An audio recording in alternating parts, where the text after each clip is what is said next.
Right. Oh, so today we have Mark from Signature Electric. Mark is a pioneer in the electrical industry. He's been around, I want to say 40 years now, just about. Certainly the business for sure. Yeah. Right. Okay. Almost 40 years. Incredible. So tell me, Mark, what sparked your passion for the electrical industry? So I'm great. I'm really thrilled to be here, and I'm glad that you started with sort of a question of how things got started. And I just wanted, I know we were talking in the parking lot before we got in, and I've been around a long time. I recognize Armstrong pumps. If anytime I'm on a job, if I see a small red recirculating pump, I know it's Armstrong pumps. I remember a location being at Leslie and York Mills. Do you remember that location at all? Do you know about that? Yeah, 16 Coldwater Road. So that's just in the neighborhood that I went, and I see that it doesn't look like you're at that location anymore. Yeah, we've since moved to Scarborough. So funny enough, there was a private school next door to us. This was actually on Coldwater. You're talking about? Yeah, on Coldwater. And they essentially bought the building that Heart Pump was originally in. So Heart Pump had been there, I want to say 30 years. I'm telling you, that little tiny street, right? Little den. I remember it, right? So I thought, okay, I'm gonna find out. So I'm just trying to get an idea of, you look relatively young compared to me, a little less, no gray hair, and I'm just wondering how the connection between the podcast, Armstrong Pumps. Where do you fit in? So that if you don't mind, and I won't keep it too long. I'm happy to answer questions. It's not a problem. I'd love to get into. So, actually, funny enough, I've never talked about the story of how we came into Heart Pump, and my background and my family's background in a sense. Right. So, to give you a bit of a history, my family has been in the pump industry for the last 60 years or so. So my grandfather started, I'm originally from Trinidad. My grandfather started. That helps with the accent now. Thank you. Saves that question. So my grandfather started a pump company in Trinidad about 60 years ago. He mainly started as a color gun water dealer and I believe a Peerless pump dealer. So it's quite a bit more popular, Peerless and color gun and those quite popular down in, the States, the Caribbean and that kind of thing. So he had jumped in as a dealer for those, built that company up over 30 years. My dad essentially jumped in when he was, getting fresh out of school. He loved the business, been in it growing up. Still in Trinidad? Or still in Trinidad. Okay, I got in Trinidad. So that one is in Trinidad. They do pumps, water treatment, anything water related is really what they get into. They do a lot of water filtration, desalination plants because it is the Caribbean. Yeah. How do I say? Sewage treatment plants, that kind of thing. Mainly for the municipal, industrial, hotels, anything water, you name it, they do it. Got it. So they do that in Trinidad as well as across the Caribbean. Recently, Guyana. I don't know if you've heard about Guyana. They've had quite a bit of an oil boom going on recently. Oh, interesting. So, we have that history in the Caribbean and they have that expertise. So they've actually helped a lot of the projects in Guyana, lending that hand and that expertise and really building that up. So that's a bit of a history about the company in Trinidad. It's called Engage, actually. It was originally engineering agencies when my grandfather started. And, when my dad took it over, he basically rebranded. So that's a bit of a story about, the history in the pump industry with my family. Right. So my entrance to the business was essentially, I had worked with my dad's company quite a bit before. I went to school. So I had a good little familiarity with the industry and the, what goes into it. And then basically when I got out of school, I live in Canada now, obviously. Okay. So I was looking at, what's next? Is, going into the job market or going into... So I talked to my dad and he's like, look, well, I'm interested in, I love the pump industry. This is what he was telling me. And that's what he's familiar with. That's what he knows. He said, look at something within that industry. And funny enough, my brother and I, we like looking at businesses to buy, right? So that's... it's more so like a passion of ours or like a hobby. And it was something that we had always dreamt of, right? So we're always looking at the broker sites and all those different things. So we were looking, and funny enough, almost the same week when my dad had told us that, like, look into the pump industry, we saw a pump business for sale. Okay. So we said, oh my God, this is like, stars aligning in a sense. So we reached out, signed the NDA, got all that sorted out. And, it turned out it was this nice little pump company in Toronto called Hot Pump. Oh. So we met this was about 5 years ago now, 5 or 6 years. We met because it doesn't seem like a small business to me. I thought it was a pretty decent sized business. No, well, I say small, but it's a pretty everything relative. Yeah, everything relative. I mean, it's small compared to some of the companies you see. So yeah, we came across Hot Pump, and we were like, this looks like a great business. Me and my brother being like 22 at the time, we don't know what a great business is at the time, but we had an idea. Similar value, similar thing to what my dad had built in Trinidad. So we brought it to him. He seemed excited. We met the owners. And basically, in a nutshell, we went through the whole process, and we ended up, through a bit of help from my dad as well as bank finance and all that, we got the deal done and essentially acquired Hot Pump. Okay, so that explains how you can be so young but still be, exactly. Owning a business that's relatively old. So I got a bit of a head start there in a sense. So actually, the original owner, Wayne Hart, he had sold the company to a few of the technicians, some of their staff, about 5 years before we had jumped into it. So it was actually... So he was in the business, I want to say 20 years. He sold it to his technicians as he was looking to retire. Which makes sense, I would think. Yeah, people within the company sort of brought them up. They all sort of put together and made that happen on their end. And then, these guys were getting older. They were looking to retire, and they were kind of at the end of their career themselves, right? So they ran it for about 5 years, and they did a very good job. And then... that was essentially where we came in, essentially gave them an exit path now to get into Hot Pump. And so we bought it over. We've ran it the last 5 years. So it's you and sorry. It's myself, my dad, and my brother. We're all sort of involved in the business. So your dad's still back in Trinidad, or he's here? He goes back and forth. So he does still have the business in Trinidad and, they're sort of across the Caribbean, as well as he lends more strategic advice, the direction of the company. We call him the visionary. So he's the visionary around the company. I'm more the action behind the visionary in the sense, I have the energy, I have the Are you there sort of day to day, keeping an eye on what's going on? I'm there day to day, as well as, we've over the last 5 years, we've built an amazing team. So we have an operations manager. His name's Kevin. Kevin's a solid guy. We've known him, my dad's known him since he was a kid.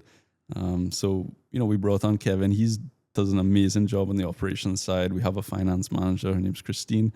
She actually works between, the entire group in a sense, doing all the finance side of things and everything like that. And we've actually recently started building up our sales team and bringing on really, a vetted sales leader who's going to build up that side of it and really help, take the company to the next level in a sense. I can tell you, there's a solid start, because I'm telling you that if I saw a red pump, I knew this was an Armstrong or Hart pump. Absolutely. I know that, and I've been around a long, long time to be able to know that. So that's having that piece of it, and having all these pumps out in the marketplace, it gives you a place to get started. So that's interesting. I know that you're supposed to be interviewing me. Hey, we can take this any way you'd like. Okay, but I just. Okay, so that podcast sounds like something relatively new. Are you hoping to tie it back to the business, or it's just a kind of a passion for yourself, or because when we're doing things in honesty, we're providing information and stuff, but we would like it to be somehow connected to Signature Electric, and absolutely not every case, but a lot of cases. So I just absolutely. Were you hoping to make that connection? Yeah, absolutely. So originally, the idea for the podcast was, let's bring people on within the industry, talk to them, find out about their story, but as well as, it gives us some good marketing content and sort of positions us with those people as a company. Like, for example, I had the director of sourcing for JLL was my last guest, right? Right. So just talking with those individuals, it's a good sort of path to connect with those people, as well as, bring a bit of light and have some content to put out there for the company, as well as it is a bit of a passion project for myself. So, our motto, or our core focus as a company is, have sort of a tagline. It's improving lives through pump solutions, right? So a core focus for us is people and the teams and the people we're dealing with. Not so much, so the pumps is one thing, that's great. But anyone could fix a pump, right? We do a good job at it, but it's really getting into the people side behind that, right? So you want to make sure your customer's happy and your team's happy, and sort of encompassing the whole people side of things. So that's what I actually really enjoy. So that was sort of a little idea of the podcast as well. So I can meet some people in the industry as well as share their stories. Get into that side of things. So it's really more of a passion project as well as hoping to provide some value for the business as well. Great. Okay, so I won't consume the whole thing. You asked me questions about me getting started, so I'm okay. Yeah. Thanks very much. We met really very briefly. We sort of connected on LinkedIn. We've had a couple of quick chats, and I thought I would make sure that I who you're talking to. who am I talking to? That's great. So I think we share some of the same feelings about people. We were talking about it outside. Yeah. So I mean, from my perspective, how did I even become an electrician? Yeah. Is I was always tinkering with stuff.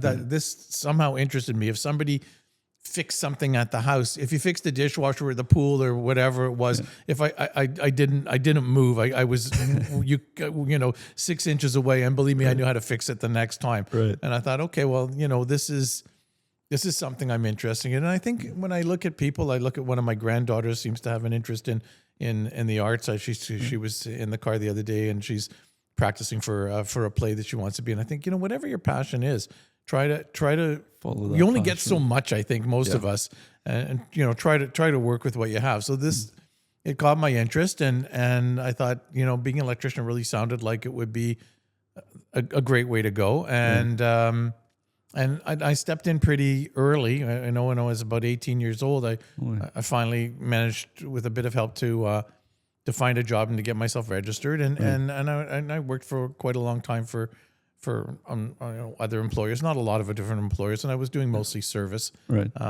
Which I really loved. I thought service is amazing. You get to do different things all the time. Yeah. You really have a bit of an autonomy, but there's a lot of pressure. You're the one.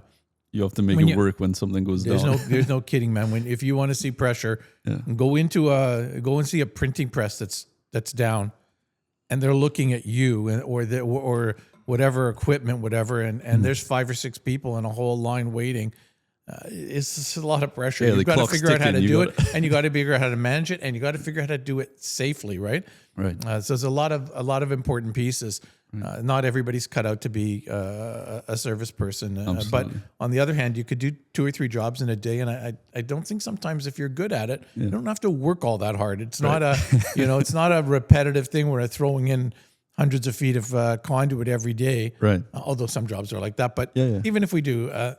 It'll last for just so long, and then you're on to the next thing. We don't tend to stay on a project for years at a time, Right. So it's more you're in, you're out. So that's how I got started. Right. At some point, I think in my mid-30s, kind of an odd time because I had just already bought a house. I had one child, another one on the way, and I thought, okay, well, what's the game plan? This is going to be my, working for somebody else, and I kind of thought, I learned a lot, but I think we could do it. There's a better way of doing this. I'm pretty sure I think I could. And I thought, okay, how much of a risk is it for me to just sort of try it on my own? And I do think this is the story of a lot of the people in the trades. This is how they get started, right? Yeah. And I put my stuff together and figured out the name of a business, which we're still using to this day. Right. The logo's changed, but the business is still around. Yeah. And put together a truck and see if people will be interested in hiring me. And I thought I'm almost positive that I could at least manage to keep making what I was making, and we'll see where it goes. And it didn't take long. It was less than a year, and we were on to another employee. And I can tell you that once you get your first employee, you need 2 or 3 more. Otherwise, you will have a hard time Yeah. paying the bills. They probably it's an interesting one of the sometimes more the most profitable time is just you. Right. Right. There was a guy that came to my house. He's retired, but all he does is scope drains. Right. Right. So your drain is plugged. He comes to your place. He scopes the drain. It's $350. He writes it on a little tiny thing from Grandin Toy or whatever, collects your money. And I'm thinking, if I add this up, this guy's got to be making $150,000 a year. No risk. He's not a plumber. He doesn't do plumbing. Right. He doesn't dig. All So he does he is just scope the soaps. drains. And I think he has a bit of a connection with the town of Markham as well. And Right. And when he wants to be away for 2 weeks, he just goes away for sits 2 back. weeks. So, and you think, oh, that's great. Why don't we build this business into something else? If you did that, you'll see how hard it is to get to the next level. And then eventually, I think he actually retired. And I had to find somebody else to deal with my drains for me. But it's an interesting moment to move from there to wherever you're going to go. Right. So that's kind of, I think you asked me about the beginning and the passion. And I one thing I like about I think the trades in general, and especially service, it's very satisfying. Right. You came in, the place was dark, and 2 days later, you flip a switch and the lights come on. You really do know what you've done. Like there's no question that you feel a sense of accomplishment, let alone that somehow or other, if you fix a machine for somebody and get it going again, you are like, it's some kind of magic to them. Right. and they are just so grateful for you. Right. Yeah. No, whatever it is, they're so grateful for you. And you know what? I think I'm an okay electrician. Some of the guys that work with us, they're way better than I am. Like way better. I mean, listen, maybe I'm not really dragging pipes, maybe not the best idea for me at the moment. Right. Yeah. But these are really skilled individuals that we have, and I'm lucky to have that team. So that give you an answer to sort of where we start. Yeah, that's as good as answer as any. That's amazing. Great. Tell me, I want to dig a little bit more into that because I find that's interesting. You are sort of a day one founder. You started as a one-man show, and then. And when people ask who I am, I tell them I'm the owner and the founder. Right. That's what I've decided to say. I know people talk about visionaries and all kinds of other things. I just want them to know that I own the business, and I was here from day one. Right. Past that, I'm not. We'll have a conversation and see where other people are doing. Sorry, I interrupted the question. No, that's fine. That's what we're here for. I want to hear from you. But yeah, I want to dig into that a bit more. So, walk me down the journey of Signature Electric. Sure. You started as a one-man show. You got on your first employee in a year, and then you jumped to 2-3, and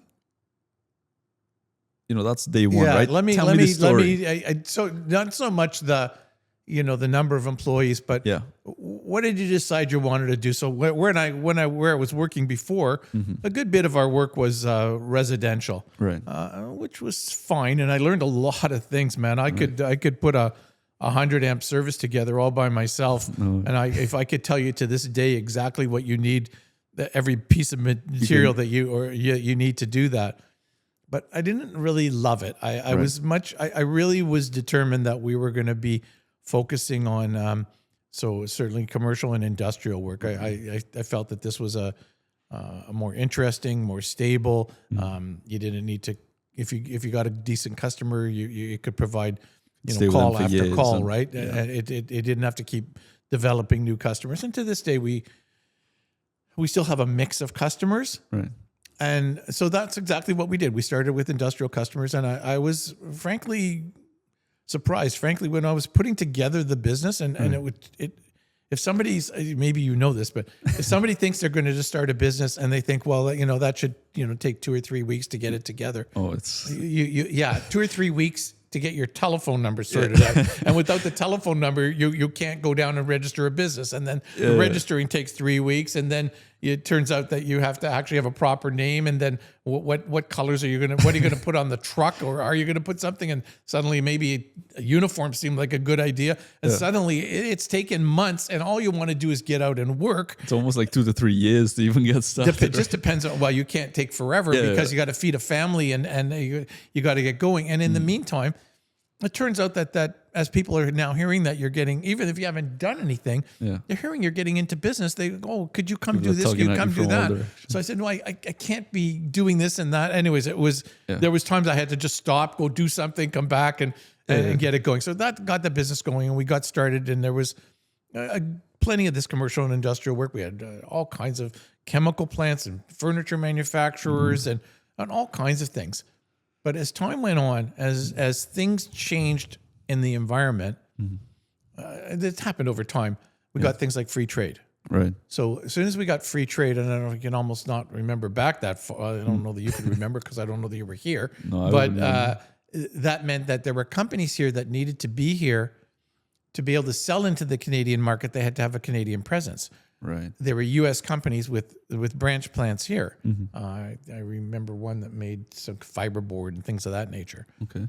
Literally, the day that this came in, there had no need for this plant anymore. Right. Now they can sell up from the U.S. directly and into the Canadian market. Right. The plant closed.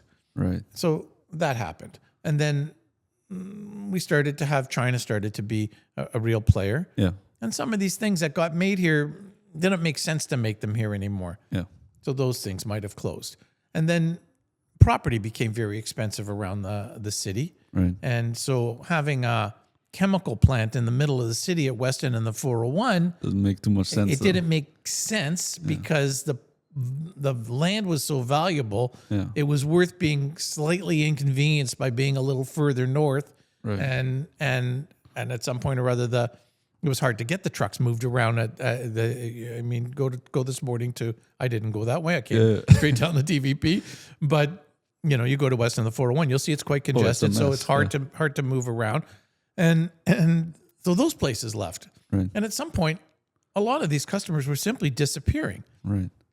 And if you look now today, the industrial base here is not what it was at all. Now, we still have customers that make food products that are close by.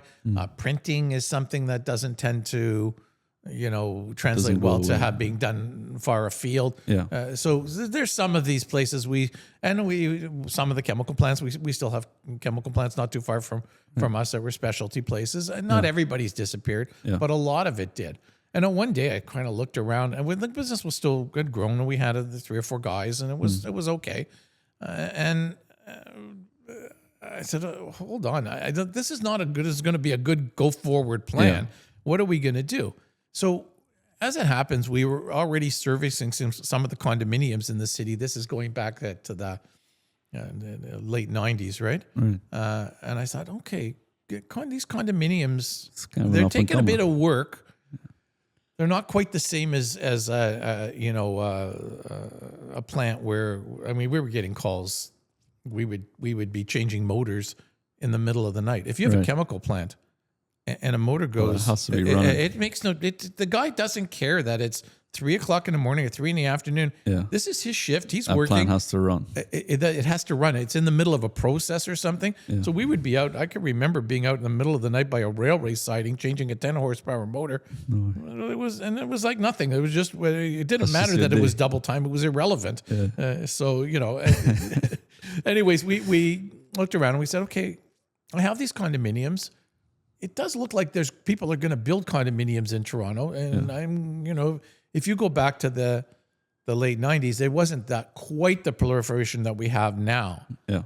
And I said, okay, well, let me invest a little time and effort in this. I started to go to, certainly servicing the condos that we had, but I started to go to lunches and things that became part of the, involved in the Condominium Association of Ontario, ACMO. There's a group called CCI, which is representing the people on the boards and what have you, and the directors. Yeah. And be around and be present. Right. I would tell you that it probably took, it worked, right? Like we started to be known in the industry. In the property management companies started to recognize us.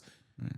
But it's I don't know if you wanted to sell pumps and you wanted to sell pumps to car dealers, you could buy a car dealership list tomorrow. Yeah. And market to those companies. Yeah. You cannot do this in the condo game. It's very much there's no relationship. list. It doesn't work this way. Yeah. There's property managers who move around Right. from place to place, and they're very autonomous to some, not 100%, but they're pretty autonomous within the space that they have. They have their core group and they take their guys with them. Right. A condo is a corporation. It runs on its own. So it's a property manager and the board of directors. Yeah. So wherever they are, there's no easy way to find them. Right. And so the best thing is to get to know the property managers. Right.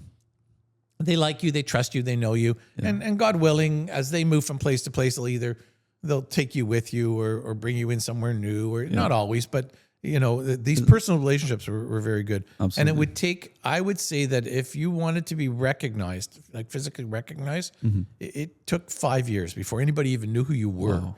5 years of going to lunches, Right. Speaking engagements, connecting on social events, going to boat cruises, whatever it was, that's what you did. Right. And it worked pretty well. And of course, what happened was there was a zillion condos. Suddenly they were going up. And so Spreading like wildfire. like wildfire. But the problem was, from the electrical perspective, in a condo, there's an enormous amount of plumbing that goes on, an enormous amount of HVAC, and a little bit of electrical. Right. So it was fine, except you needed. You have to be spread across. 10 wasn't going to do it. Right. You need hundreds and hundreds of condos to be able to service electrical and make it work. Yeah. But it did work, and it was fine. And we, to this day, that's an enormous part of our business. Is the condo side of things. Right. And then anybody that knows us knows that we have somehow got a connection with electric vehicles and solar and batteries and things of that nature. So how did this happen? Right. So tell me a bit more about that. You seem to be very into the electric vehicles, the solar. Walk me through a bit of that. Right. That so I'm bringing you exactly. I'm bringing you up to date. So we're in the condo game and everything's going fine. And I get a call from Bosch, the guys that make the dishwashers. Yeah. We're making electric vehicle charging. I'm not really sure I exactly kind of knew what it was. I had the general idea. Yeah. You're talking like 10 or 12 years ago, which I know. You weren't even thinking of Bosch. If you in the evolution of electric vehicles and charging, I know there's a lot going on now, but back then there wasn't much. Yeah. And they said we'd like you to install some chargers for us in people's homes, and we had this conversation at one of our marketing meetings. Yeah.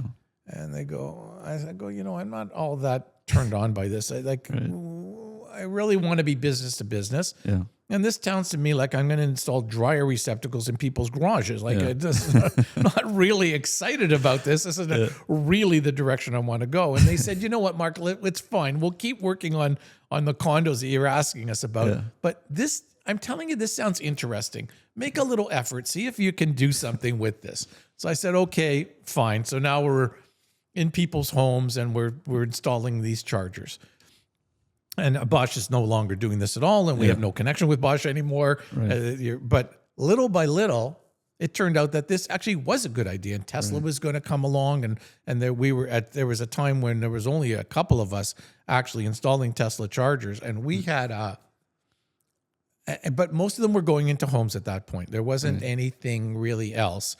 You bought a car, you had first of all, to buy a car, you probably had to buy a Tesla. There really wasn't much else available. The only option at the if time. you were buying a Tesla, you were buying something like my Model S or a Model X that was available at the time. So you were minimum entry point was $100,000, and it was possible to spend $200,000. Right. Okay, well there was only certain people that you're only certain people that you were buying this.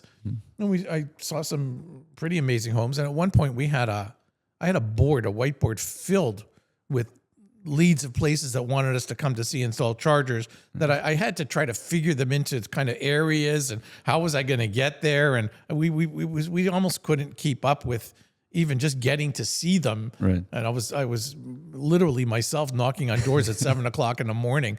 Some of these places were completely unbelievable. And you would go, the guys would they would open up the garage and open the garage. It was underground parking sometimes in somebody's home, and they had a Lamborghini and a Bentley in there. And this was just another vehicle for them, or they were getting rid of one maybe. And it was interesting at the time. And it started to turn out to be quite good, and we became quite well known. And then what happened was we had this confluence of the being in the condos and knowing about the EV charging. Mm-hmm. People lived in condos. Like 2 worlds clashing people lived together. in condos. Well, how were they going to get EV charging? Because people did ask who lived in condos, and the condos wanted to know what to do. So we started to develop systems. We built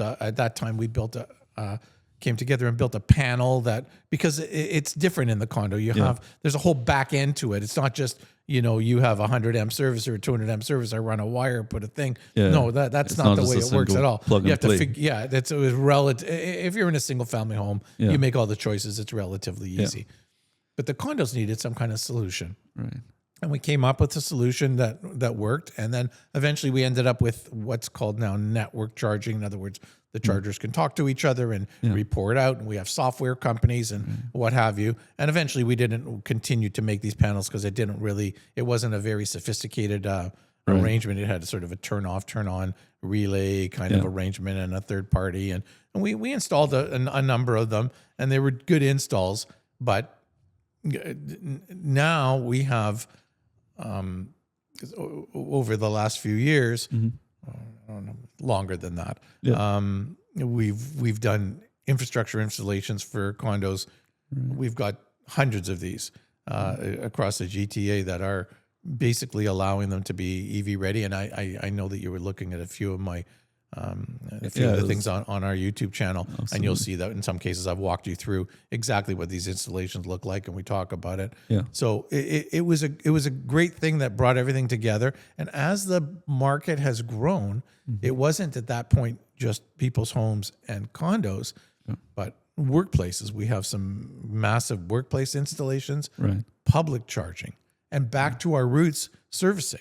Right. Only a few weeks ago, we serviced a charger in North Bay, where the HMI, the screen, the human machine interface was damaged. We replaced them regularly, but because we're experienced in working on both the customer, the owner of the charging equipment, and we have training to be able to work on that equipment, because you can't even get a key to open it unless you've already got training. It just made sense for us to literally send a truck all the way to North Bay, fix the HMI, and come back. Even if it cost 7 or 8 hours of travel time, it just simply made perfect sense. And then we work with, for things that are further afield, we'll work with partners that we're familiar with, and sometimes they're wanting to look to work with us. So that's kind of where we're at now. But we still have a lot of our things that we had from the beginning that I talked to you about. We have a busy service department, or thank goodness it's busy. The phone seems to ring. I appreciate that. So we have a busy service department, and we have sort of a projects department, and that could be any kind of thing, including still lighting and all kinds of things, and interesting things like battery storage and EV charging and solar. I have that whole in my own house. I have that whole combination of solar, battery storage, and EV charging at my place. So you're living this day to day. You're preaching to the choir in a sense. Well, for us, we only have one vehicle at home, but for a while when my wife was driving, we had 2 electric vehicles. So we had 2 chargers sharing one outside and one inside, and they were sharing the same feed. We have solar on the house. I have a Tesla Powerwall in my house, so I'm able to shift electricity from the solar and take advantage of all kinds of opportunities with time of use rates and things of that nature. That's so incredible. I've got sort of a little bit of an ecosystem, but we do other ones. Some of them are on slightly bigger scales than that for everything. Just can scale up depending on what's happening. So that's what we're doing kind of today, and still looking to try to we're always looking to see what the next thing is going to be. Right. Some, like we don't do that much in the single family homes anymore. A zillion people have come in to figure out how to fill that space, and that's okay. That's fine. Yeah. We would really prefer slightly bigger things. We just did a big installation for the Toronto Metropolitan University downtown. Just did a video on that. Some EV charging. It needed a new service, a new pole. So it's not, the chargers are almost an incidental piece. Right. And also that we are in a very interesting position. Ultimately, we're a licensed electrical contractor. Yeah. So our goal is to do electrical work. Right. Period. Okay, so there happens to be a charger involved or some software or something. These are just the pieces that you bring together to make the job work. We're not married to any charger manufacturer, any software manufacturer. We're a solutions-based. You called me. That's amazing. You told me, Mark, I have this. And, I was at a senior's residence. We'd like to put 2 chargers in here. Okay, and we'd like to paint the ground, and we'd like everybody to be able to share these chargers. And what do we need to do for the IT end of it? It's not as simple as it looks. It's not just run... Oh, I know. It's not just run 6 wires and put them on the wall. Yeah. You'll find out the charger doesn't work because how does the charger communicate? How does it get built? How does it know? How does it manage power sharing? If you didn't learn this as you went along, that's why it's hard for somebody new coming in. Yeah. They don't have the depth of knowledge that we've simply gained over years. And to this day, we have like a test area in our shop. Oh, we have manufacturers that are landing from other parts of the world that would like to get into this market. They would like us to test it to see, can you make this work with this? And the software people are interested as well. Oh, this new piece of hardware, can I make that work with that? So we have this ability to do this. Right. So it gives us a chance to be interacting with a variety of people, and we are truly agnostic. If you came to me and said, I'd like you to install this stuff, but I need you to not install other people's stuff, I would just have no interest whatsoever. Right. So you're more focused on the solution overall than we're customer focused, because really it doesn't matter to me. It's fine if I make $150 on a charger because I marked it up somehow. But behind that is a whole series of electrical work and transformers and panels and that's where the actual business is. I don't need to make conduit. Right. I'll buy conduit and somebody else will stock it and it would just simply be part of the job. So and then if I can do that, then the vendors are interested in pleasing me. Right. If I will help to sell their software, well, maybe they'll direct me to a couple of jobs where it's a good synergy, right? They're not a contractor. They're not going to be able to install it. Want somebody if I can, one hand will wash the other. Mm-hmm. Absolutely. It's a win-win for everybody. It can be a win-win for sure, right? Mm-hmm. So I'm happy to do that. And I was just talking to one of the manufacturers who's looking for new locations for their chargers. Right. Well, it turns out that we service all kinds of plazas and things around the city. Right. Can I call my guys at the plazas and say, can you find 4 or 5 spaces and I think I can find some charging for you and somebody will put that in and you'll make a little bit of money by renting the space and you'll bring people to the maybe that's just even if it doesn't exactly translate into dollars and cents for us that minute. Yeah.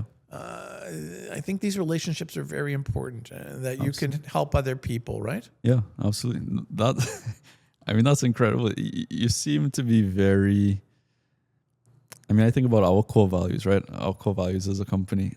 And you've even mentioned a few things that really very much align with what we take pride in. It's the customer focus, the solution driven. You seem very team oriented. And you guys seem pretty smart as well in the sense that you're getting ahead of the trends. You were in EV before EV was even cool, right? Definitely. It was.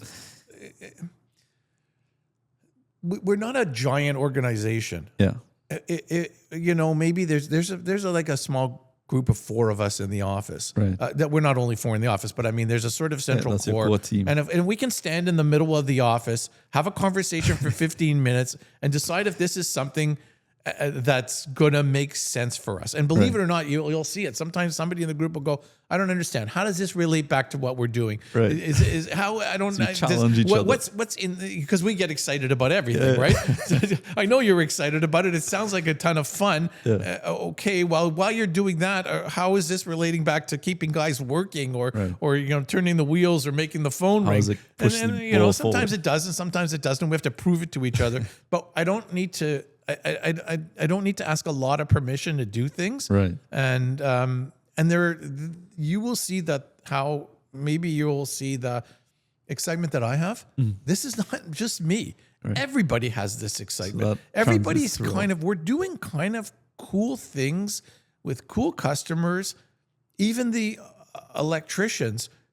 I don't know. At the end of the day, don't you want to go home and tell the story at the kitchen friends, table about this amazing thing that you got involved in? That you were down at the Mars building down on College Street, and you installed three. They're down there now to take a look at it. We put 3 power walls down there. It was the first 3-phase operation of power walls anywhere in Canada as a test thing. And we got involved in that. Right. I think the guys they enjoy that. I think it's something, it's not just do the same thing.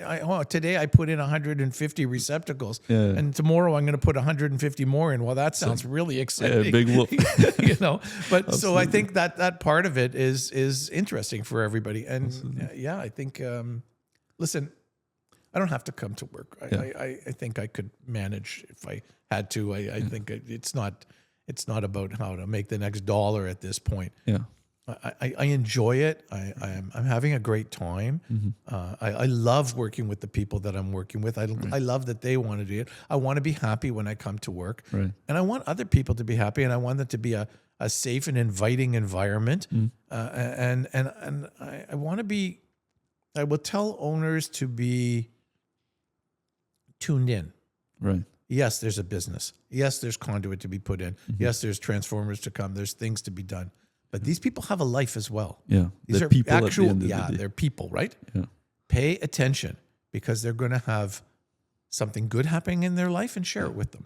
Right. Or they're going to have something goes wrong and they need a little help or they need a little support or they need you just to ask them, is everything okay? Is there something I can do? Think about this, because if you can, it will matter. Because everything that they're just people, right? Yeah. They're people in your life, and I spend a fair bit of time with these people, and you'll be wise to try to do that, and you will see. I would like somebody to care about what goes on in my life. Everything that goes on in my life is not perfect. Everybody around me is not having a perfect moment. And I would like and I would like to feel free, maybe Sometimes if I choose to be able to talk about that and maybe hear some empathy from other people. Something started at the office, I don't know, years ago. We started having lunch together. For the longest time, I just ate my lunch at the desk, and I don't know, whatever I brought and however I did it. It wasn't me that did it. I didn't say, why don't we have lunch together, and organize it. You just started doing it. People in the office started doing it. And we have a sort of a thing at about 12:15 or 12:30, depending on what's going on. Everybody gets up and we have sort of a big boardroom upstairs, or I don't know, everything big is relative, but there's enough space for everybody to sit. And we have lunch, and there's nothing, and we talk about whatever we talk about. You'd be amazed with the different things that happen to be of interest to anybody. At any given time. Sometimes it has something to do with business, but a lot of times it's just nothing. And it's just a little bit of a quieter moment in the day. It's not really quiet. Frankly speaking, the phone rings. I have a portable phone on the desk so that we can still manage it. People were popping up and down, and I having to go to the desks, and I decided that was a good idea. And we have a monitor going so I can see what's happening at the back door. Inevitably, it's somehow, I don't know how it is. At 12:15, that is exactly when the truck comes to deliver. Two people will just go up and take care of it, and you look on and see if it looks like a big delivery or not, and then 2 more people will go help them, and it's fine. But I think this is like, people say, "Oh my God, you guys have lunch together." I don't. This is something unique, something different. That's not this Marvel thing. That's right. It's just we're this group that are connecting to do whatever we have to do, and they have amazing ideas. Like before people, at one point we had, I don't know if you remember, right? You had a 2-part piece of paper, right? You wrote what you did on the top, the customer name, they signed it, you ripped it off, you gave them a copy, right? And we, I don't know, for years and years and years, that's the way it was. Yeah. And I mean, computers had only come along so far, and there was only so much you could do. But at some point I looked at it, and this was a horrible job. Yeah. What happened was, it was somebody's job to get this giant pile of paper that came at the beginning of the week. And it took all week to get through these papers, to figure out what was what, where did the material come from, match things up. And then he couldn't read the guy's writing, and something didn't match, and you had to call him. And then at the end of the week, you finished, and great. And on Monday, when you came in, this stupid giant thing arrived again. And I thought, I don't know, somebody really want to do this job? This doesn't imagine that's your life. Seems like a horrible job, right? Now, and we had 2 5-drawer lateral cabinets that I had had for a very long time. I was very proud of these cabinets. They went with me everywhere. I carried them up and down stairs. At some point or other, I looked, and there was no reason for these cabinets anymore. There was nothing in the cabinets. Wow. Everything we do, the whole business is done electronically. Right. And in fact, if I want to send an electrician at 3:00 in the morning to do a job, I actually need to turn on my computer, because that's the only way I have of dispatching him or him booking his hours. Right. And plus, if somebody calls at 3:00 in the morning, I can take a look in our accounting system and decide, is this actually a real customer? When was the last time we did work for them? Do I want to wake somebody up at 3:00 in the morning to go? I'm not sure. If you're not a regular customer, you must have another electrician. Why are you calling us at 3:00 in the morning? Yeah. So, but all of this is so completely you have the available. data at your fingertips. And I'm really only unfolding like a little piece of how it works. There's other pieces. Customers were phoning to have a service call done or charging put in. Right. Well, we put buttons on the front of the website. It's, if you come to my main page, I had them put it up on the top right-hand side. Get me an EV quote, get me a service. Right. You could enter that for that, and click that button for service 24 hours a day. And even if you didn't click the button for service, when you called and somebody answered and you started to explain, she's filling out the exact same form that flows into a work area and it will decide which person or which department is right for that. And the same thing about an EV quote. It starts to sort down to understand whether you're out of a condominium, you're in a single family residence. Right. Because it was taking too much time sorting through the questions every time somebody called. There was no easy way to do that. It down. I'm just like, and it wasn't my idea. The forms, somebody in the business worked on, figured it out over the weekend. And once it got figured out, it was great. And we used it for all kinds of things. Right. So, I'm excited to be able to be with a team that can do these kind of things and are interested and willing to, and they're proud when they figure it out. It's great. It sounds like you've built a really incredible team, and you take pride in that. I can see the pride in your face. I would hope that. I mean, I hear some of the other interviews, and I hear other business owners, and we have some even near to where we are. I hope you have pride. I mean, absolutely. I can tell you that I never, ever, ever raise my voice. Right. Number one, there's no reason to. There's no need for it in a business. There's no need for it. And that is not the place I want to work. I have been in places where people are screaming. And I think, oh my God, they're screaming? They're screaming at somebody? Screaming what? What? Like, what reason do you have to scream? If they were that unhappy with the person, then they maybe shouldn't work here. Yeah. But this is what I mean, seriously? It's like I don't see it very often because I don't get out of my own space that much. Yeah. But that is definitely not the place I want to work. And I want people to be happy being here.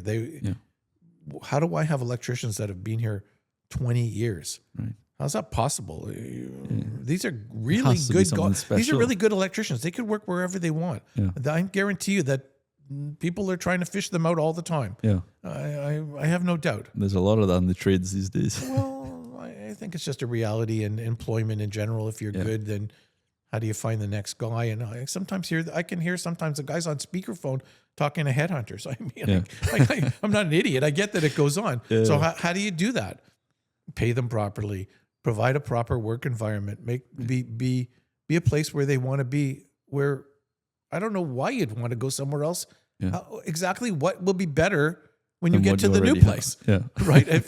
If everything that you have now and you feel like you're sort of a bit of a part of a family and people know you by your name and they respect you and you enjoy doing the work that you're doing, you're getting paid properly for it and people are treat you nicely and you've got a truck that you take home and you have autonomy. Yeah. If you have a good idea, I want to hear what you have a good idea.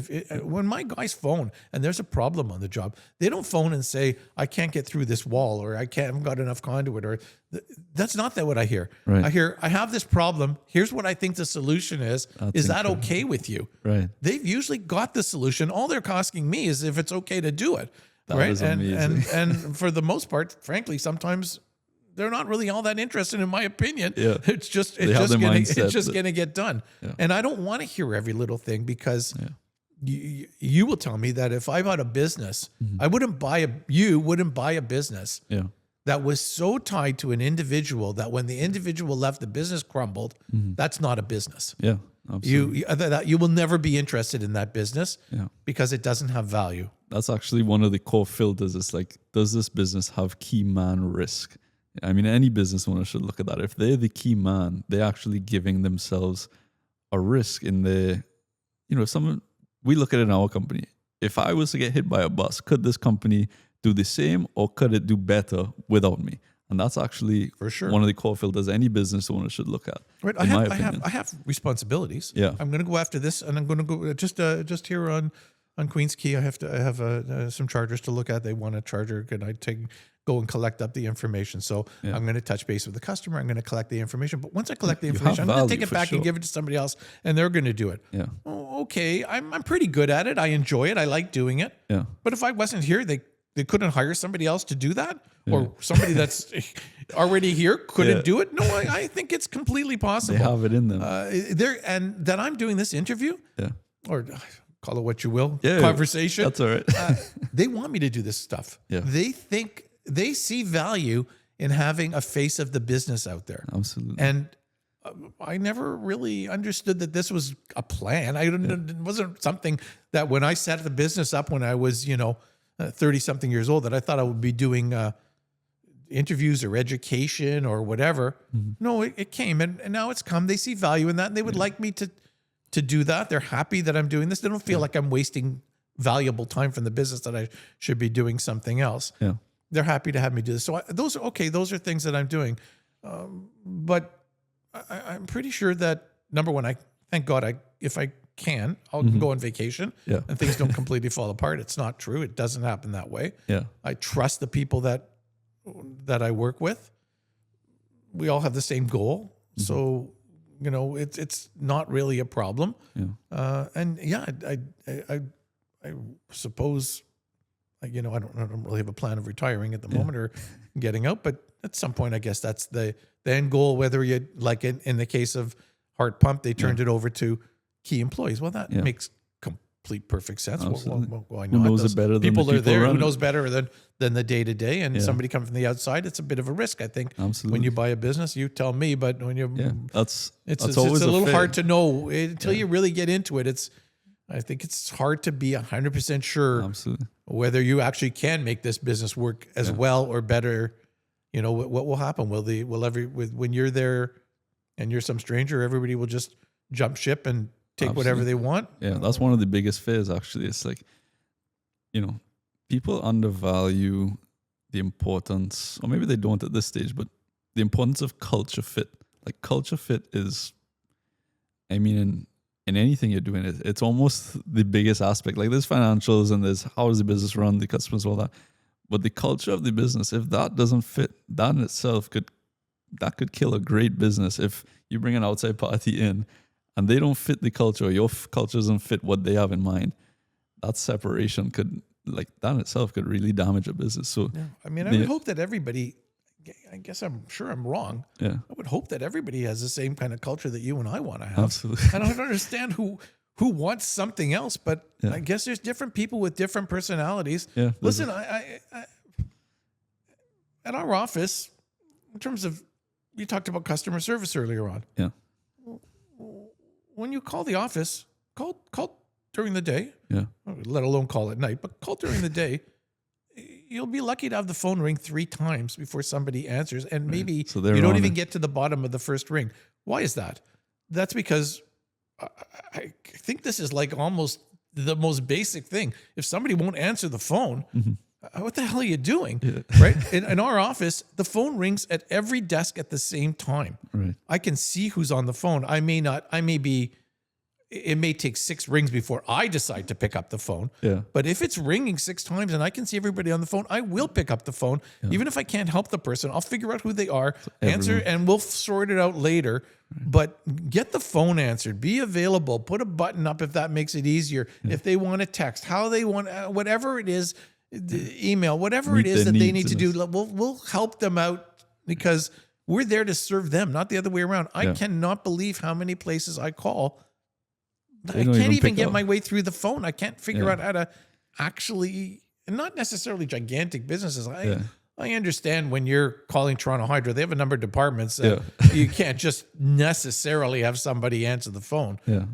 It's a little more complicated than that, but there should be some way of Absolutely. it shouldn't be impossible. You shouldn't be so upset by the time you get through. And plus,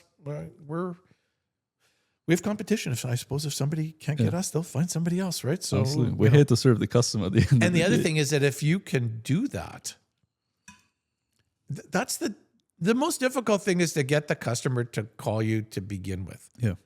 Once they get a taste of what we actually can do, it's hard to go back. Absolutely. Then you go back I said the customer, from my perspective, my property managers get paid something every week. That they work for a property management company, they get a paycheck, and they have a job to do. But if they save the corporation $100, it doesn't change their paycheck in any way, shape, or form. Yeah, there's no incentive there. There's not an incentive. It's not a financial incentive. They don't own the business, right? Yeah. Call. Somebody comes and does the work. You get a bill, and you don't have to come back to fix it again. Right. And you didn't make a second call for the same thing.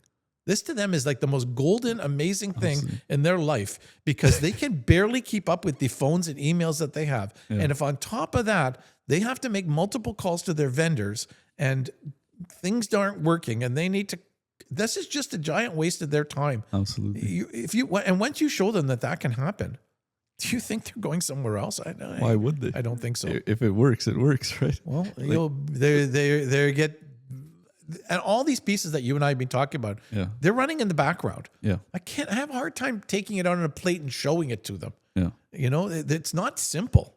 Yeah. But once you're working with them, they'll understand it. Right. So they sort of see it through experience. And I think so. I mean, when people are creatures of habit, if something's working, I don't think you go to a different grocery store every single week.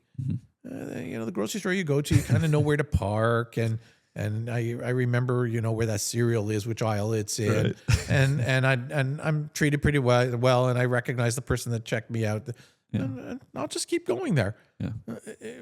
As long as the experience is good, they'll keep coming back. Okay, well, offer them a good experience. And be nice. You be pleasant on the phone. Yeah. Well, you'd be surprised. When I call, it's not all business. Yeah. I don't know. When I call my doctor's office, I can't. The person doesn't want to talk to me at all. They're all business. Okay, well, I only have one doctor, so it's all I can do. But there's nothing friendly about it. Yeah. I think that people, from my perspective, I do want it to be a little bit friendly. I don't take a minute. Yesterday's phone call started with, "How's everything going, Mark?" And then I said, "How's everything going?" back to the other person. And we had a little tiny conversation at the beginning and went on to what we needed. And I said, "Okay, is that everything you need to?" "Yeah, it's great. Okay, take it easy. We'll talk to you later. Let's put it in our calendar," whatever it is, right? Yeah. So I want them to have a connection with me. Right. If you lose a connection, that's another thing. If you lose connection with your customers, then any electrical contractor will do.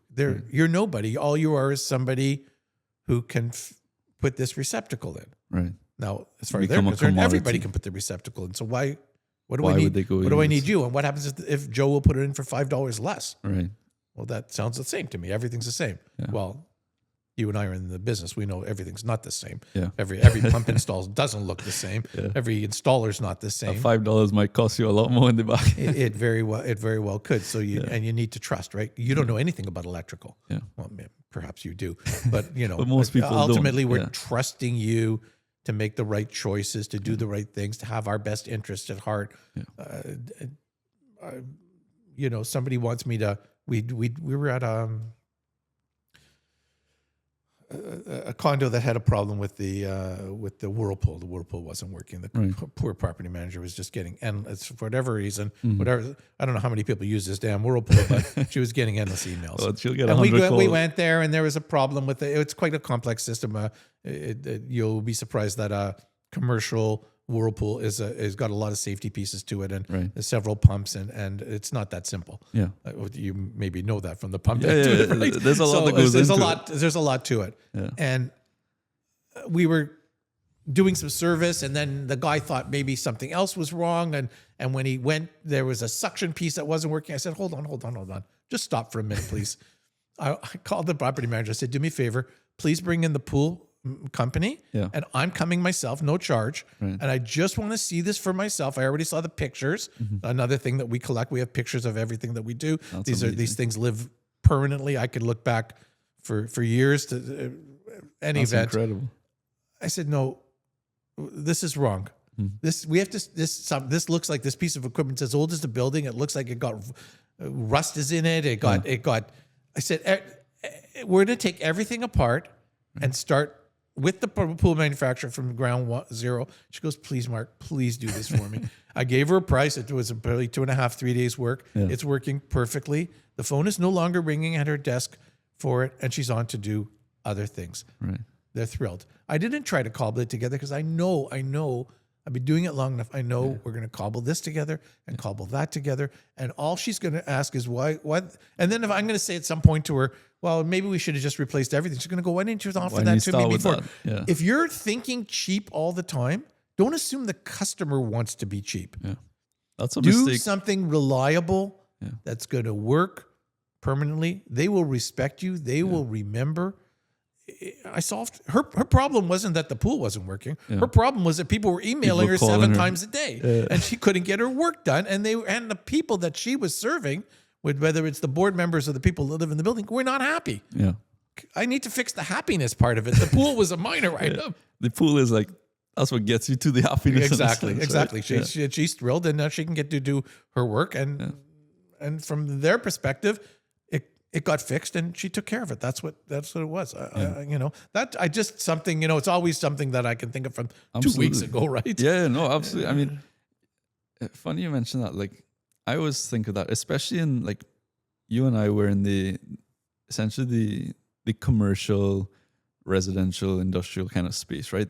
This equipment that we're working on, this doesn't go away. If you put a patch fix on this, even to save, a couple of bucks or whatever, this piece of equipment that should be in 10, 20, sometimes 30 years or more, right? Right. This isn't going away. So if you patch it today, you're almost guaranteeing yourself more issues ahead, more costs, and just more headache as an overall, right? I'm telling you, I got called into a condo a couple of months ago.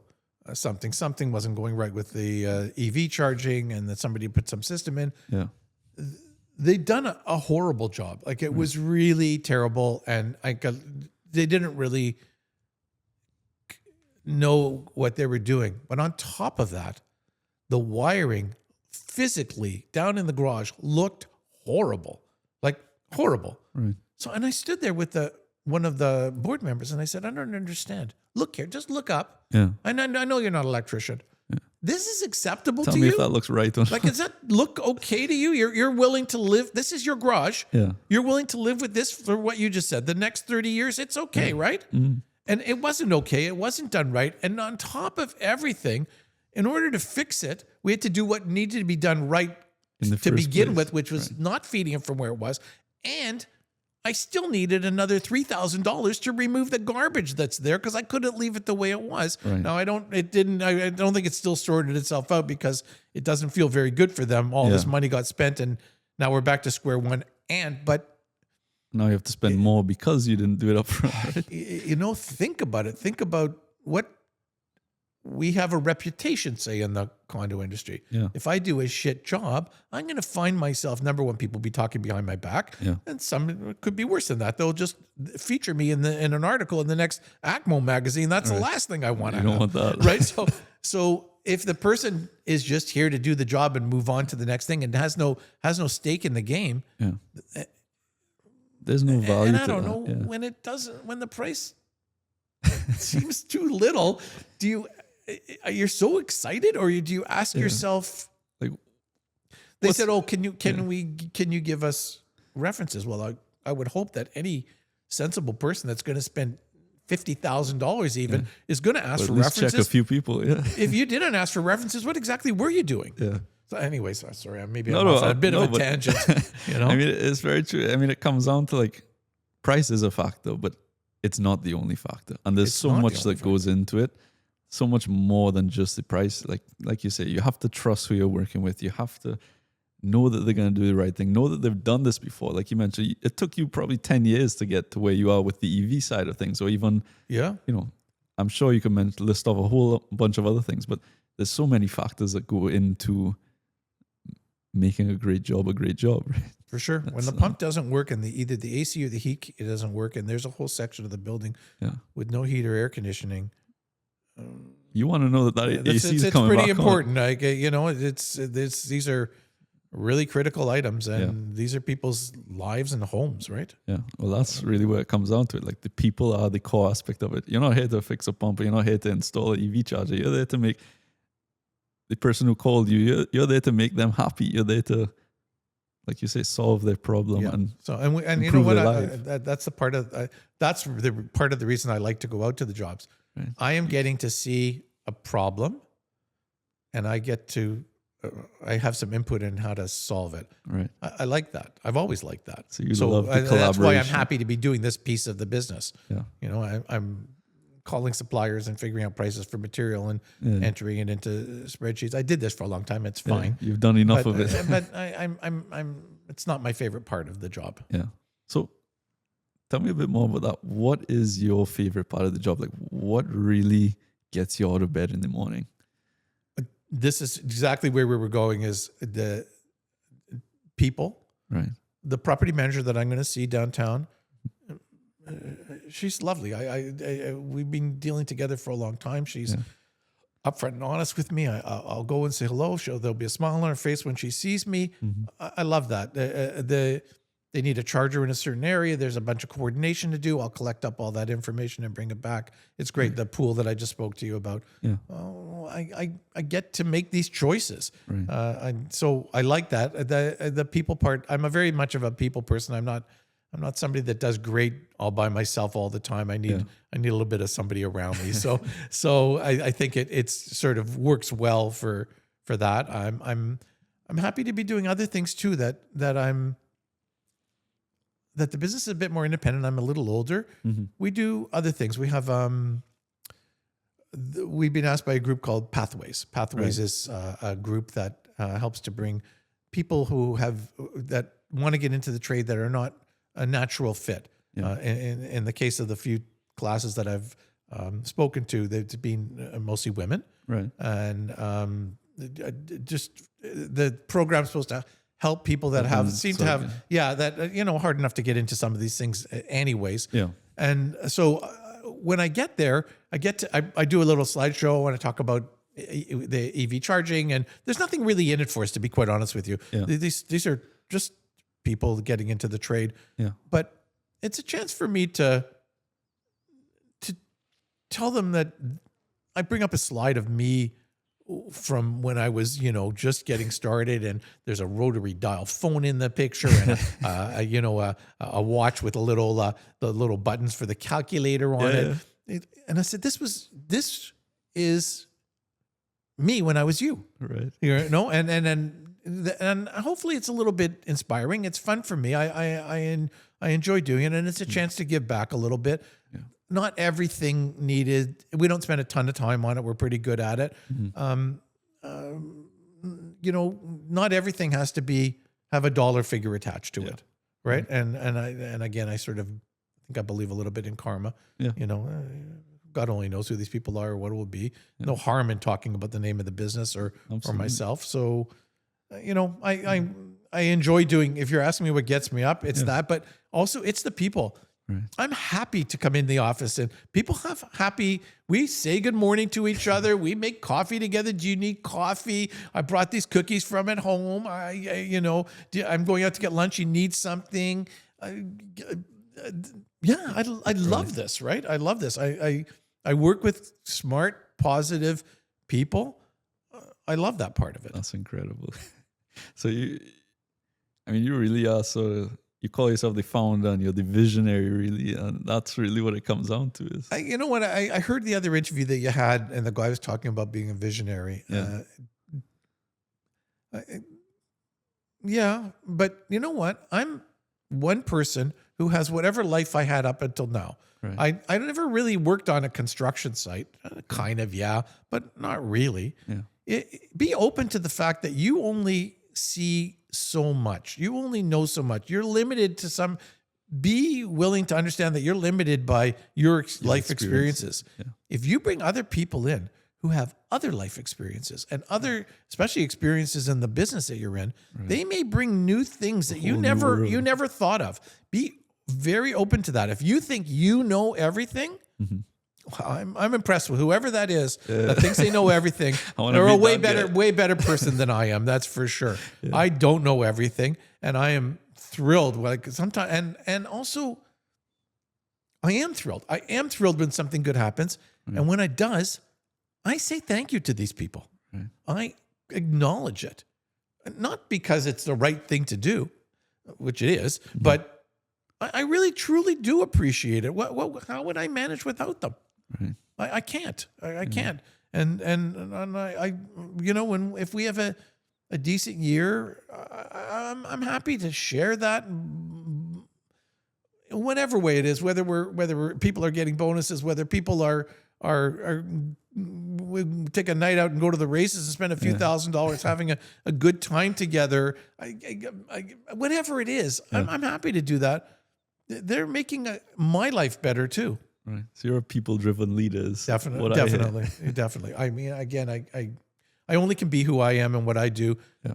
I don't know if you ever interviewed anybody here who just talks about how they're going to make money, and it doesn't really. We usually don't click very well when that's the conversation. It doesn't make sense for you. Yeah.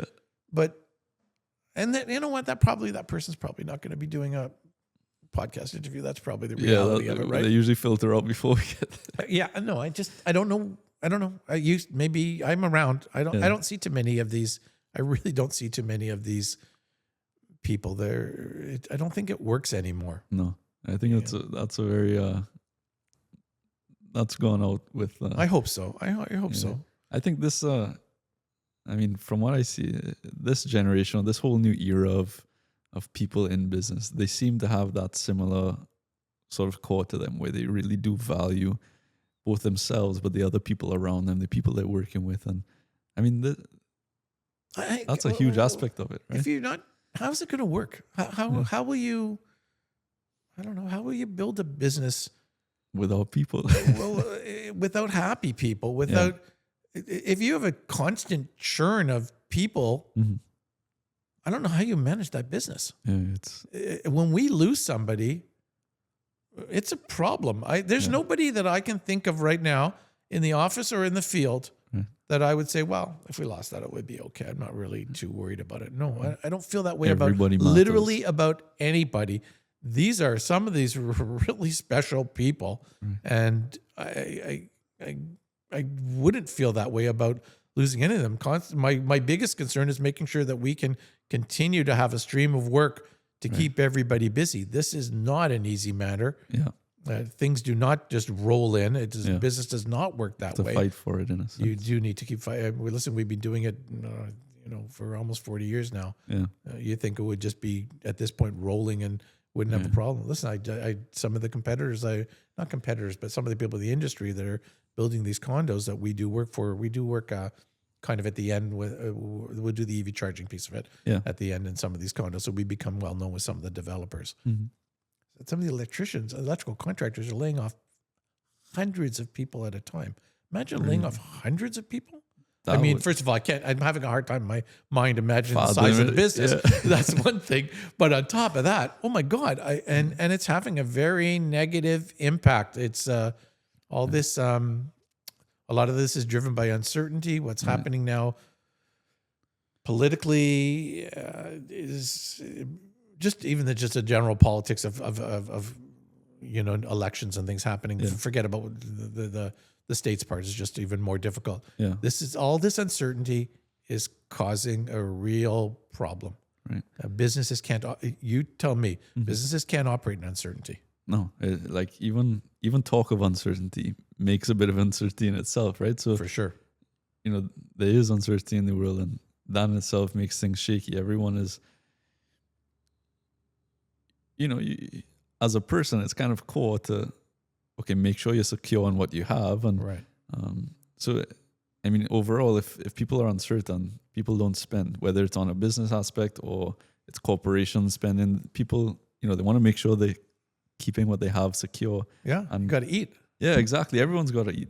So, it's not good. One question I have on that front, right? So you mentioned, I want to get into a bit about like all I keep hearing in the news and everything is there's a shortage of people in the trades, right?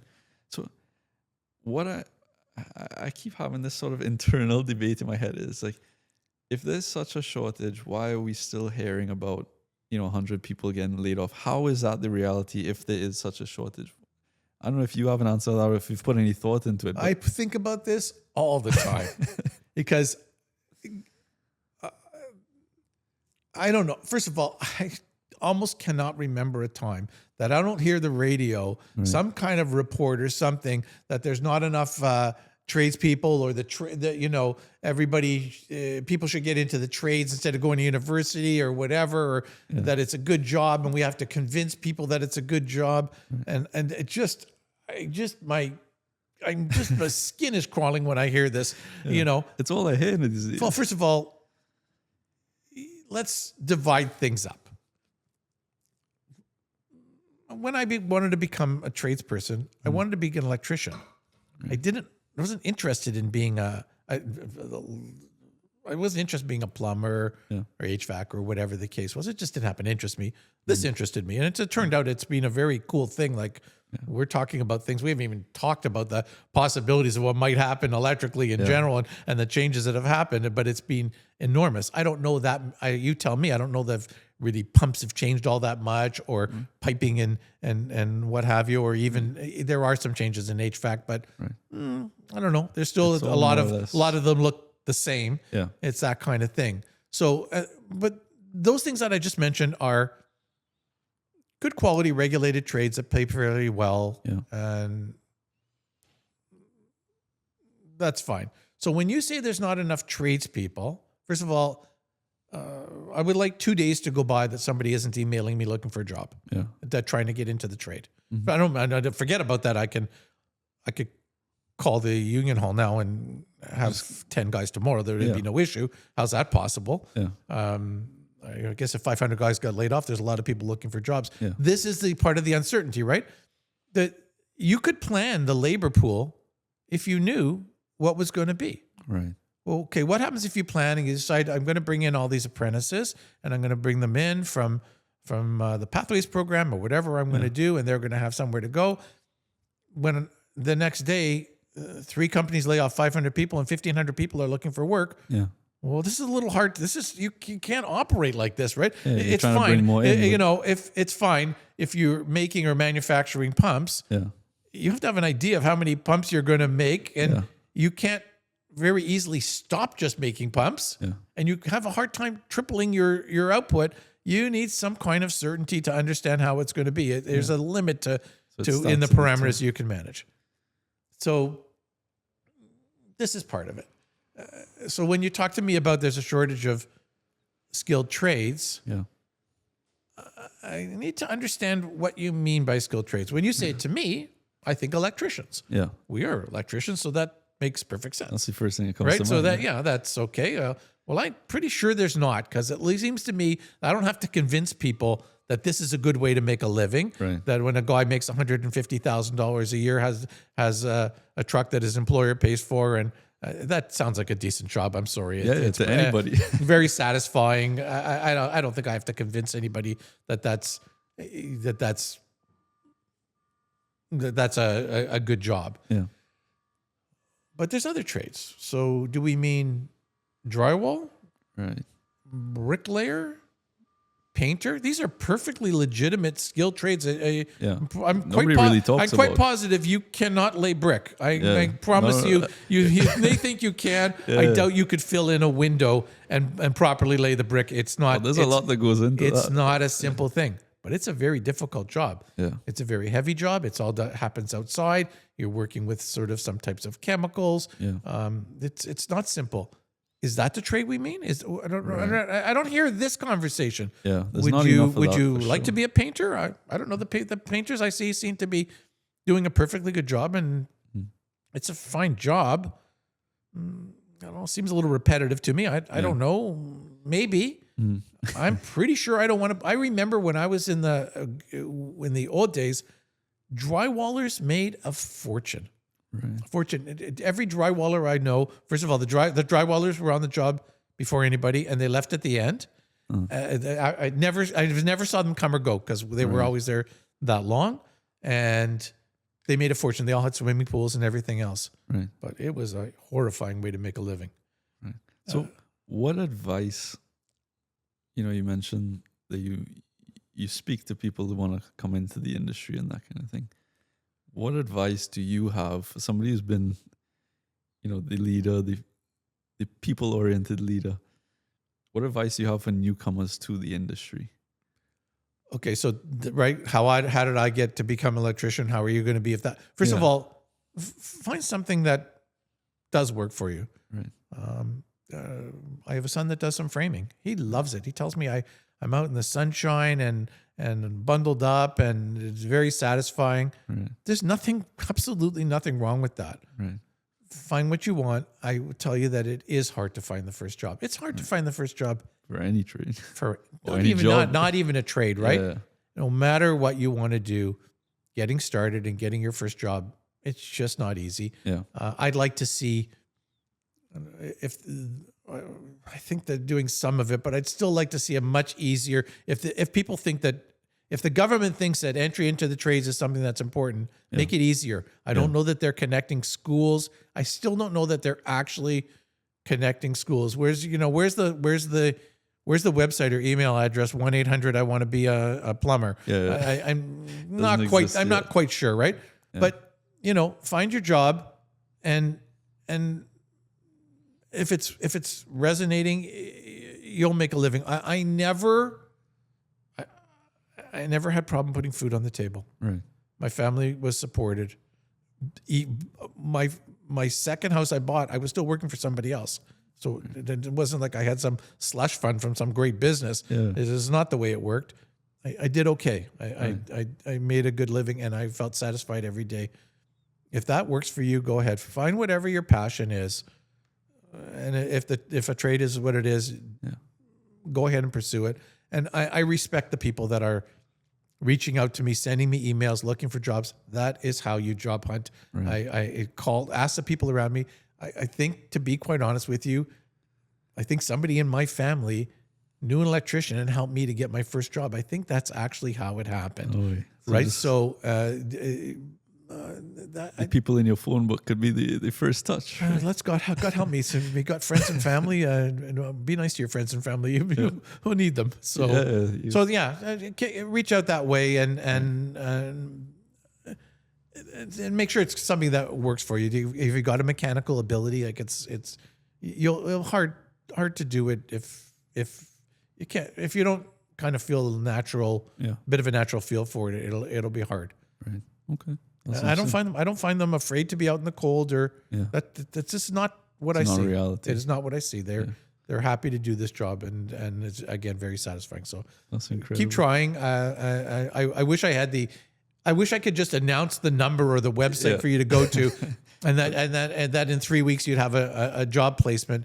Well, I think that's some solid advice there. It's like, find out what you're interested in, talk to the people who might know about that thing, reach out to those who might have the opportunities, and then just and keep the first persistent. placement may not be perfect, Yeah. but if somebody came to me and I could see that they already had first of all, if they stayed somewhere a year and a half and the person said something nice about them, no matter what job they were doing, I go, okay, well, that's the guy goes a long showing way. up, Yeah. showing up in the morning. So do that, and your history is going to follow you. Right. It's a different time from when I was. Everything's, my LinkedIn, you look at my LinkedIn profile doesn't look like anything. I haven't had enough jobs, but those jobs, they're there, they follow you. Right. Your employment history is important. Right. Leave a nice trail behind. Okay. Right? That's It doesn't have fantastic. to be the perfect fit, but being reliable and having people say nice things about you, that matters. Right. Well, Mark, this has been, I didn't talk to you about NATO as much as I would have liked to. I feel like all I the could 15 questions and all the things I was thinking about last night. I feel like I could talk to you all day and learn. There's so much that you could teach us. Just as sort of a last, I guess, parting gift, is there anything you want to share with the audience that you may not have touched on? Is there anything that you're working on that you might want to get out there, or anything? I think that we live in for the electrical perspective, because we'll circle back that's why we're here. Yeah. I think we live in very exciting times. A shift is changing. Battery storage, batteries in cars, AI, the internet. These things are coming together now, and you will look back. I don't know. I can't remember. Never on the right time frame. But I think if you look back, if you wait 10 more years, you're going to be surprised at the difference between now and then. Yeah. These first of all, batteries in cars, that at this point that we are still having internal combustion is actually ridiculous. Yeah. We just have to make some minor changes to make that happen. Yeah. And they're happening now. But these batteries will have value that you're not just to move the vehicle, but to be part of the grid, to be decentralized, right? If the government of one central place operated the internet, it would be useless. Right. But that the internet is a piece of thousands and thousands and thousands of people coming together, and a way to, and then we needed to find a way to search for it. Right. Suddenly, it became unbelievably valuable. Right. This decentralization is going to happen. My solar on my roof, the battery in my house, the batteries in my car, being able to be connected and needed, and electricity put into and out of at certain times and in certain ways, and incentivizing me to do that. This is not. I'm not talking about the Jetsons. I'm telling you, this is almost here. Right. And it will be an amazing time. And usually the problem is it's hard to talk about certain things because there's something's going to happen that you can't even have. I can't explain because I didn't understand what the actual power of, say, artificial intelligence was going to be. Somebody couldn't explain to you the internet because it's just impossible to explain because you didn't have enough basis to do it. But the confluence of these things are coming together, and people want to do it. It's very hard to change. It's very hard to change. Just like I said about the grocery store, right? Yeah. It's hard to change what you're. When I tell you that a gasoline car doesn't make any sense, so why are we driving gasoline cars? I've driven gasoline car for 100 years, and it's hard to make the change. Yeah. But you'd be surprised how many are, and we just have a few more. Have a few little more barriers to doing it, the past home charging and stuff like that. And then I had somebody calling me, a paving company, about heavy equipment. Right. He thinks this is absolutely important. He just can't quite figure out how are we going to do it. It's happening here and it's happening there. Incredible. Again, I feel like I could talk to you all day about this. We could almost do a whole episode on the EV and the future. And this has been fantastic. I really appreciate you coming out here, meeting with me, sharing, the wealth of knowledge you have with myself and anybody who's watching. So Good. Thanks for the invitation. I do have a good time doing this, and I mean, I've enjoyed talking to you. I learned a little bit about Hard Pump and the pump industry, and I think you bought a very interesting business. I'll be curious to hear how this goes, and I'm glad that you're doing something that this is a bit of a passion for you. I'm glad that that's what people should do to do their Follow your passions. passion. You'll figure it'll work itself out. Keep putting out the content and talk to people that you're interested in talking to, and the audience will be interested in hearing what they have to say. Thank you so much. Thanks a lot, Mark. I appreciate you.